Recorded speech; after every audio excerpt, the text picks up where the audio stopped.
All right, and welcome back to another Conquest Corner. In this current series we're going through, we're taking a look at all the different changes and updates that we had roughly, by the time you guys probably see this, about 2 weeks ago for Conquest Last Argument Kings from Parabellum Games. In this particular one, we're going to go through the changes for Dweghom and talk about what I see from that, what changes actually were, thoughts, impressions, and all of those sort of things. Now, I will be honest, I'm not really a big fan of me personally, I'm just not a big fan of dwarves in games in general. So it's nothing against them. That's just my own personal thing. So when we go through this, I'm obviously going to try to look at a much more neutral light. But in general, usually that sort of play style just doesn't suit well for me. And then what it does, I sometimes find a little bit oppressive. So that's just me personally, though. Now, if you're looking to pick up this or any other Conquest materials, remember, down below we do have a link. We have a code, Terrain Kickers, but we have a link as well. You can click on that. Buy anything from the shop, you save yourself 10%. You help out the show as well. And it really does a lot for, at the end of the day, kind of both of us.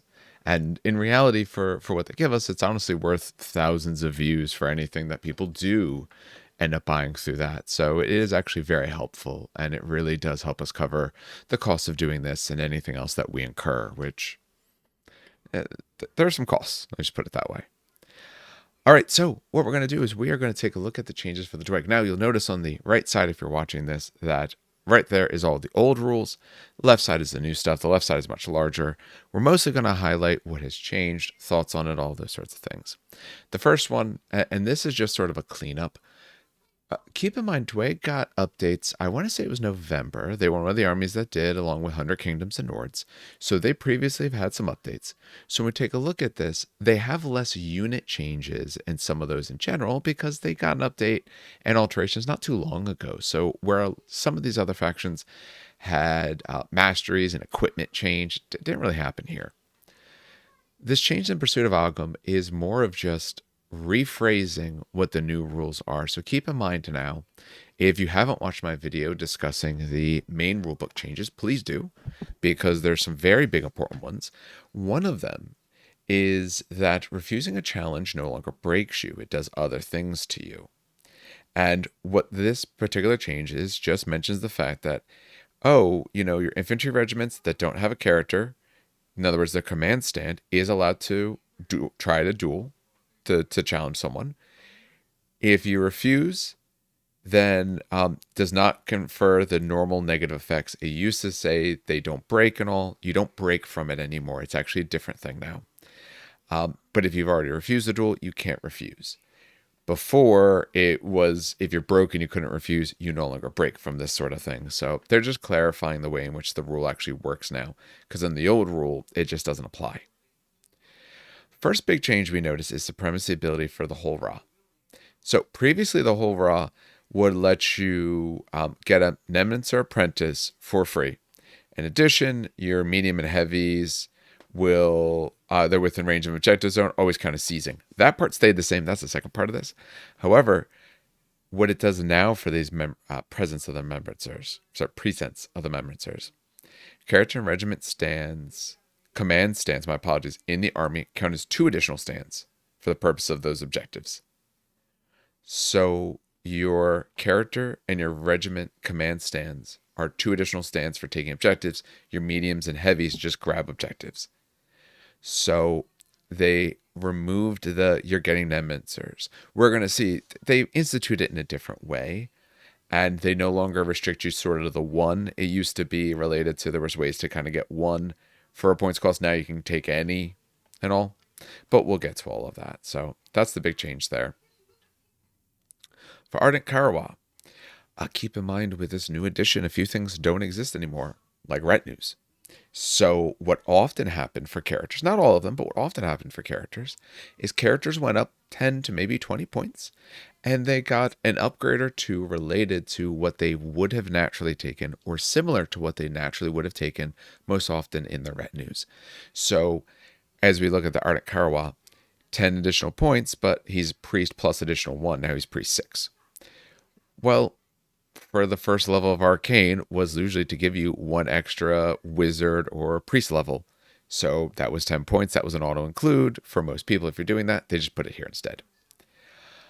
One of the big changes they did Your restricted option used to be Flame Berserkers. They are now a mainstay option. However, you may not take more than 2. So they don't let you take 4 Flame Berserkers. That's really good because I will say one list, it won a tournament we had a while back. It was like a 13. I want to say 13. Excuse me. 13 activation Dweg list with a bunch of like Flame Berserkers and other types of units like that. A bunch of like cheap type units. So I like that in general. I think that's not a bad change. Anytime you change something around, you're making it easier to bring. So they're letting Ardent Carwas take Flame Berserkers much easier, but you just can't still load up on them. We'll also notice that they have 2 additional spells. So we'll take a look at the spells when we get to them, the Fear and Rancor. Tempered Sorcerer also went up. Tempered Sorcerer went up by a lot. Tempered Sorcerer went up by 30 points. For what it's worth, I think it's absolutely needed. I think Tempered Sorcerers, at least from the ways that I've seen them run, can be a little bit oppressive. Went up by 1 wizard level. Other than that, no real changes. So, one actual other change you can't see here. My apologies. There's one other change. And that change is the restricted of the Stoneforged. We'll get to the Stoneforged when we get there. I think part of this is preemptive for whenever that Stoneforged drops. And I think part of this is because, okay, it's essentially a 20-point upgrade because you would have taken the +1 wizard level anyway for 10 points. But that 20-point upgrade, because this guy is very, very strong, this is a key to a lot of lists, especially because you can take all those different fire spells. They also altered the fire spells. Maybe when it's all said and done, then with all those alterations, perhaps it won't feel bad if you're playing Dweghom, especially, double Tempered Sorcerer was a very big list that people used to run, especially on armies that have resolve characteristics, unlike my old Dominion, which I primarily play. I've absolutely seen it just wreck people's midlines and all. The Steel Shaper is 120 points now, up 20, but gets the +1 wizard, so essentially effectively up 10 for what you would have done anyway. Otherwise, for the Steel Shaper, same sort of thing. Could take the Stoneforged as a restricted, but still take the Stoneforged, and we'll talk about that Stoneforged in a little bit. Hold Raw went up by 10 points. Hold Raw didn't get a stat change. That red resolve is not actually a difference. However, Agam to be gained. So have this rule now. A Hold Thane's regiment, this character stand is currently attached to gains flank. So whoever he's with has flank. They gave people abilities they used to take or would want to take. That's essentially what they did here. And if your army has 1 Hold Raw, infantry regiments in your army may include Nemesis Apprentices at their points cost, in addition to any other officers of the regiment. Nemesis Apprentice is 25 points. What the rule used to do. The rule used to be you may include a Nemesis Apprentice in that. So 1 regiment could do it. Now it's any regiments in your army. So if you really do like the Nemesis Apprentices, you can now actually spam those out. We'll talk a little bit about them. Actually, let's go to it now and talk about that Nemesis Apprentice. Used to be 1 per army. So you used to only be allowed 1. Now, no longer that restriction. We saw already that you weren't restricted that way. The first part doesn't change. When the officer's present, you gain Fearless. Your command stands may challenge people, all of that. The new thing is that, and again, this isn't necessarily a change. It's a change because of the base rulebook change. What used to happen with Nemesis Apprentice, normally when your character stands by Pursuit of Agam, when your character stands would challenge someone and they refuse it, they didn't break. Nemesis Apprentices makes them break. Now, since breaking from challenges is no longer the rule anymore, when they decline, they suffer all the usual negatives from refusing a challenge and the dual action ends. So if you want to be challenging with your command stands and forcing your opponent to take the negatives, the Nemesis Apprentices have you do that. It is a 25-point upgrade. You can take on any unit you want. It is 25 points, though. I don't entirely know if it's worth spamming. For certain units, it's actually pretty good, especially because, as we've said for some of these other ones, if you watch some of the others, and if you haven't, hey, they're there. But Since your characters in general are going to be cheaper than they once were because you can't take all of the retinues that you probably did, that means overall that you probably have a few spare points, so you might be able to fit one of these guys in the past where you couldn't. For character upgrades, the first one is that you have to be an infantry to take a banner. That's true of everyone. That's a rule that they put essentially board wide. When we look through these different types of upgrades, not really any changes until we get to the masteries. And the only thing about that Bergot Ray is the fact that you gain the rider special rule. It used to be that there was various types of different riders depending on the type of mount that you're on. Now it's just the rider rule. There you go. The other thing that we get is this Feric Throne. Now, this is actually a brand new rule, and this is for the Tempered Steel Shaper only. You can take it multiple times. It gives you the rider special rule, but it lets you choose a Stoneforged. We're going to see that Stoneforged went from, I believe they were brutes before, to a monster.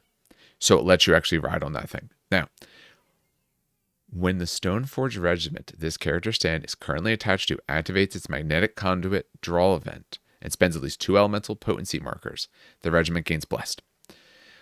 Elemental potency markers, this is one of the creeds that you can take. When you take the particular creed for this, I don't remember the name of the creed. I'll look it up in the old one because the names of the creeds didn't change, and I don't want to change off of this. It was not the Ardent Creed, sorry, the Tempered Creed. So your creeds relate to essentially who your warlord is. So if your warlord was a Tempered Sorcerer or Tempered Shield Shaper, you can take Tempered Creed. Tempered Creed just says, hey, every time a friendly character does a spell cast, you get one of these elemental power markers. You get some bonuses with those. You can spend them to make some auto success type dice and all. What Feric Throne says is that if you spend 2, it is currently attached to when it activates that event and will spend. So it activates its draw event and spends 2 markers, you get Blessed. Keep in mind what Blessed does. Bless across the round will let you reroll either to hit rolls, all of them that you missed, or the saves, either one. For spells, few changes, few useful changes, few probably necessary changes is maybe the best way to put it. I think spells were something, especially when we get to School of Fire, something that was a bit oppressive when you take a look at this army. So when we take a look at, where's the Ardent Carwa? Oh, did I miss the other spells? Yep, sorry, overshot it. There we go. For Magma School, for your Tempered Sorcerer. So when you take a look at essentially not your fire spells, sorry, I think I said before they changed. They didn't. They changed the magma spells. When we take a look at these, actually, Eruption didn't change distances, but Magmatic Seep and Pyroclast did. They both went down by 2 inches, so they're shorter range. And for what they did is now Pyroclast is 4 hits instead of the base 5. Otherwise, no real big difference. Some shortening of spell ranges, which is good. Some of their spells, like I said, can kind of feel a bit impressive. But for the Ardent Carwa, Dismay did actually gain distance. It gained 4 inches, and now it's on a 3 instead of a 2 scaling. It works very different, though. What Dismay used to do, you'd have to roll more than their resolve. It was equal to or lower. And if you did, you broke the unit. No longer a thing. Now you just give a -1 to their resolve. Much more fair, much less gotcha sort of moment, much less unfun negative play experience. To me, I think that's some of the problems I have with dwarf type factions. A lot of times their rules are negative play experiences. Oh, I stop you from doing all the things that you like to do. I'm going to remove everything that you work on. Dismay now, bad if it happens to you, but it's not breaking you. Because before they could break you, and then, depending on what they do, hit into you, shatter you, you're removed. Especially if that unit had already went. So, but you do get 2 new spells. One of them is Fear. Rancor is the other. They're both 12 inches. They're both 3 scaling. For Fear, enemy regiment can't seize objectives. We saw that if you watch my Wadroon video. We've seen that in some other spots. Really good spell. Rancor, your friendly infantry regiments, their command stands, have +2 stands for the purpose of seizing objectives. And it's automatically successful if you're targeting a unit that is devout. I know your initiates are devout, and there's one other unit that I know is devout, and I just don't remember the name. I know it's here. It's not them. Wardens. Wardens are devout as well. And the warden move is not different. It was 6. They just didn't change the color. I remember that when I went through this earlier. It's still 6. Not a lot of unit changes. It makes sense not a lot of unit changes. Biggest reason there's not a lot of unit changes is because they just got an update not too long ago. But there's one giant change. The giant change is Stoneforged. Stoneforged is a unit that's not out yet. Previously, it was a heavy infantry, 3 starting stands, 4 models a stand, all of that. Sorry, I think I said they were brute. They were infantry. I couldn't remember what. And they had their stats and things like that. It's now a monster. I personally don't know why they changed it. Maybe it just makes sense. They want more monsters here. I'm absolutely fine with that. I like that. I think that's a really cool change. It is 20 points more than it was before. It's move 6, volley 1, clash of 3. It is 10 attacks with 20 wounds.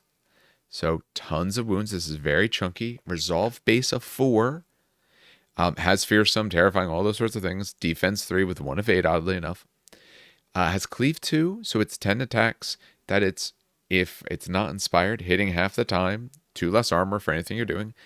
4 impact hits. No brutal impact though, so I don't really rate that very well. So it's terrifying 1, and it is fearsome. And it has that magnetic conduit, that draw event that we talked about. Let's go through that first, because we just talked briefly about what it meant when you would draw that and you spend those 2, you get blessed. What this does, you can immediately spend up to 3 elemental potency markers. Remember, if you spend 2, you become blessed. So using this gives you a way to spend them. You may spend up to 3, so spend 2 and you're blessed, which means those 10 attacks, if you want, could be re-rolling. Now you're getting tons and tons of hits with cleave 2.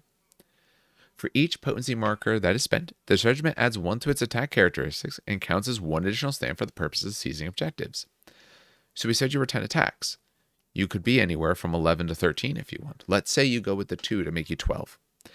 Let's assume for a second that you're not inspired, just to make our numbers easy. That means you're hitting half the time. You have 12 attacks, so you're hitting, on average then, 9 out of those 12. If you are inspired, you're probably looking at between 10 to 11 that you should be hitting. You're hitting almost all of them. And your extra spots for objectives. Now, remember, there is some ways to essentially count as extras and all, or just claim objective points. But monsters don't count for tons and tons of objective spots, so this is a good way to be able to overpower the things that you're fighting. The other bit it has is the unstable alloys. If you're going to shoot it, then it counts as having hardened 2. And if you're going to cast spells at it, it requires 2 more successful spells. So it is very hard to shift. This is a monster that's designed to go on an objective, grind someone down off of it with cleave 2 and those number of attacks and potentially being blessed. It's not going to be a tough grind necessarily, but grind people down and win out on the spot. You're designed to be able to take whatever it is that you want. And this kind of thing can absolutely do that. Keep in mind, you have a way to put one of your casters on top. Because we took a look at, which one was it? It was the Tempered Steel Shaper. So Tempered Shield Shaper can go on top of this. I'm fine with Dweghom getting more giant monsters. I think it's really cool. I do like that aspect. I'm sure the thing's going to look great. It changes the form of what you might call the oppressiveness of Dweghom, but I do like this change overall. I think giving more monsters is a really fitting choice. So for other changes, I don't think this is actually not a change. The Hellbringer Drake, I want to say he was 200. No, sorry, he went up by 20. He actually is different. I know some of these are not actually different. Like the Ironclad Drake is not different. The Ironclad Drake, is the same. So Hellbringer Drake went up by 20 points. That's fine. I honestly, I don't know much about it. It did gain a draw event. It does have overcharge now as its draw event. It changed because it used to be its special rule, because the way that overcharge used to work is that you would be spending an action, and with the right type of rider, it became a draw event. It's now just a draw event at all times. So they removed the fact essentially of using an action, you just get it. So that is what you have for the Iron Drake. We'll notice that that's what happens when you look here, is that you gain this draw event. You get an overcharge marker rather than, oh, you have an action to get it, or with the right characters, you get some extra. All right, so what do we think of Dweghom? Does it look better to me? Now, truth be told, my league game this week is, or I think I'm playing it next week on Monday, but my league game that's coming up is against a player. He said he does play Dweg. Because I told him, like, hey, I'm playing Old Dominion. What do you want to see? I'm playing this thing for fun. I'm not worried about winning because I don't get down there enough to be able to win anyway. Is there something you want to see? Is there something you want to fight? Something you don't want to fight? Tell me. He said, oh, it's been a little bit since I played my Dweg, so, like, bring whatever you like. I got to blow some dust off these guys. So I am looking more forward than I used to at Dweg. I do think the game will feel hopefully a bit more fair. I like the overall changes they did in November. I think they helped improve it in terms of, yeah, they have more hardened, but their defenses aren't quite as high, so you're more likely to still get things through, but your cleaves don't matter quite as much. I think that's a fair trade-off. I think that's a less NPE, negative play experience sort of trade-off. I absolutely love this swap of the Stoneforged to be a giant monster. I'm looking forward to seeing that. I think it does actually look very good. I love giant monsters in this game. Personally, unfortunately, Old Dominion, we only have one of ours out, but I'm going to be building something to proxy for the Profane Sepulchre. And I might try to run that on Monday if I can get that model assembled. It might not be painted, but at least I can get it assembled and test it out. So that way I can get back to doing more Old Dominion reviews. But overall, I think Dweg are still quite strong. I think Dweg can still definitely be a ruiner for you. I think they definitely can say that they try to impose their will in a different way than other factions do. However, not being able to take all the retinues that you used to have means that you're not tooling yourself out the same sort of way, which I feel means that when you sit there and tell me, okay, I got this character in, here's what it does, I'm less of, wait, he does this, wait, he does that. Keep in mind that their Arcane was like +1 and some rerolls and I think some auto success. It had tons of stuff. So when you got to some of their spellcasts, especially using, say, fire, maybe magma, were just oppressive. It wasn't a fun or feel good experience. And I feel that this seems to potentially be more fair. Now, I'm curious. I will know after Monday, so maybe after that game, I'll record something, kind of discuss some thoughts of what it looks like getting to some of the stuff out in the wild. But right now, at least by looking at it, I'm definitely pro what I see.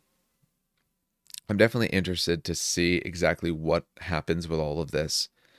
And I like the fact they didn't do too much. It felt like the spots where something I didn't like, they upped it by quite a bit in terms of points and things like that. So that brings it down a little bit, makes it a more fun and fair game. Remember, I don't even care if you're in a tournament. Your opponent's fun is part of your job.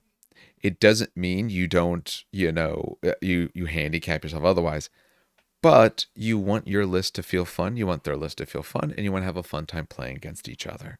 The hope is that this does that more. That's it. Maybe that's my own experience. Tell me down below, do you think Dweg is the most fun faction? Do you love facing them, hate facing them? Any other thoughts like that? Let me know any of your thoughts. What do you think of any of these changes? Do you think they did enough? Are you happy with what you see, whether it be for this or one of the other factions? I said, keep in mind that if you want to save some money, we have a code down below. It's Train Kickers is the code. We got a link you can click on. You can save yourself 10%, and they help us out with that as well. So it's a nice give and take there. All right, you should be seeing some other videos. You'll see this one. You should at least another one. You might see another one as well, depending on if I record another one now or if I record another one, say, tomorrow or something like that before I go to work. We have a total of 2 factions left, one of which is a very, very big deep dive because we have to get through all of Sorcerer Kings. And for that, I know some people have gotten some experience actually playing them and testing them out, and I've asked for some shared thoughts. So I have some ideas of how at least their impression is that they played. I would like to proxy test them, maybe not this weekend because my weekend's kind of full, but maybe another weekend or so I can proxy test those out. But let me know anything that you're thinking. Let me know anything you want to see for Conquest. And then, on behalf of everyone here at the show, have some good hobbying and some great gaming.